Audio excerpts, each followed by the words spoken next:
Roku has officially announced the Roku OS 8 today. Not only did they announce a new string of Roku streaming players that I talked about in a previous video. I'll link to it down below if you want to learn about the new Roku players that are coming out for 2017. But let's talk about the Roku OS 8.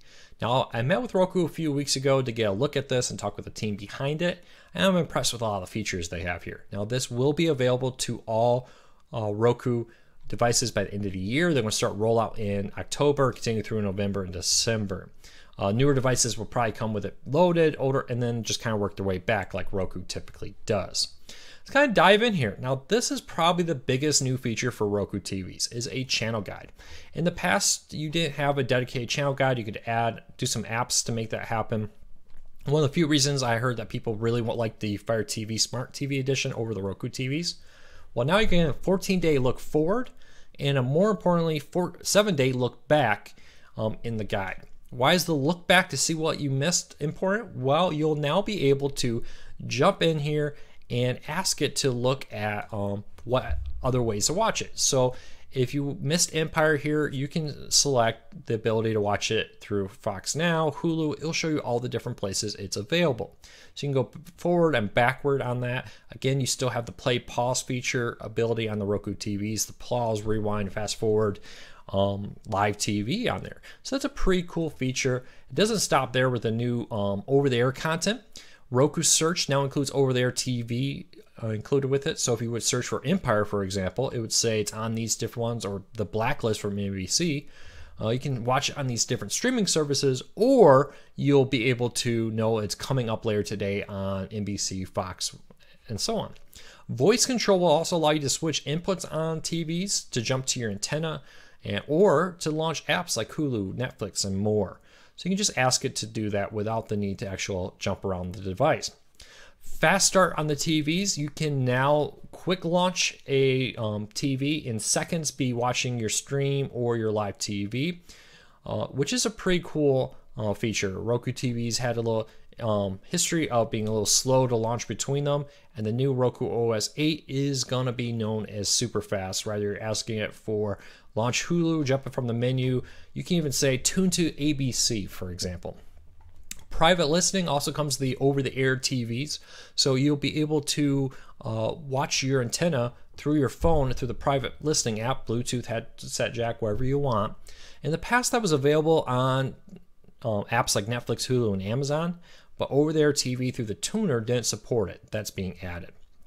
So pretty cool features there for the TV. Those are just the TV exclusive editions, which I'm pretty excited about. Some of them, like the voice launch, where it will launch into Hulu, will work across the board, but the TV tuner side of it, the over-the-air TV, is exclusive to that.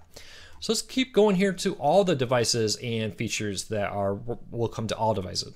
So enhanced voice feature. Roku has a really good universal search, and the remotes do have voice search on it, but it's pretty much limited to search for a show or a movie. Now you're getting into more natural language ones, like launch Hulu to open an app, or say show me movies with Tom Hanks.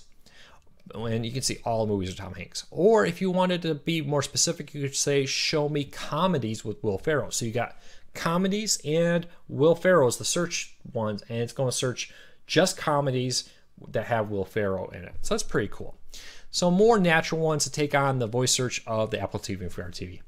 You also have single sign-on coming. So if you have a pay TV provider for now, you'll be able to log in one time on your Roku and all the apps, watch ESPN, ABC, Fox Now, etc. will all work. Currently limited to cable subscribers like Dish, Cox, and AT&T. But Dish and AT&T both have a cable version expected to roll out. It's Gen 1. Same with the Apple TV. It took a little while for streaming services to show up on it. If you want that, I recommend that you contact Roku and your provider. Say, hey, I would really like to have Sling, PlayStation Vue, DirecTV Now, etc. supported on this. Let them know that, and hopefully they'll quickly add that. If you have a 4K device, whether the new 4K stick or the Roku Ultra, you'll be able to check out the new 4K Spotlight channel, which will take all the 4K HDR content from your Roku player, put it in one spot to make it really easy to access from most streaming apps that support 4K. So that's a pretty cool feature right there. You will also have the Roku OS 8 rolling out in early October and to Roku TVs and models, and running through again November and December. Hope by the end of the year most devices should be updated to it, and I'm very excited. It looks pretty cool. I really like this guide here.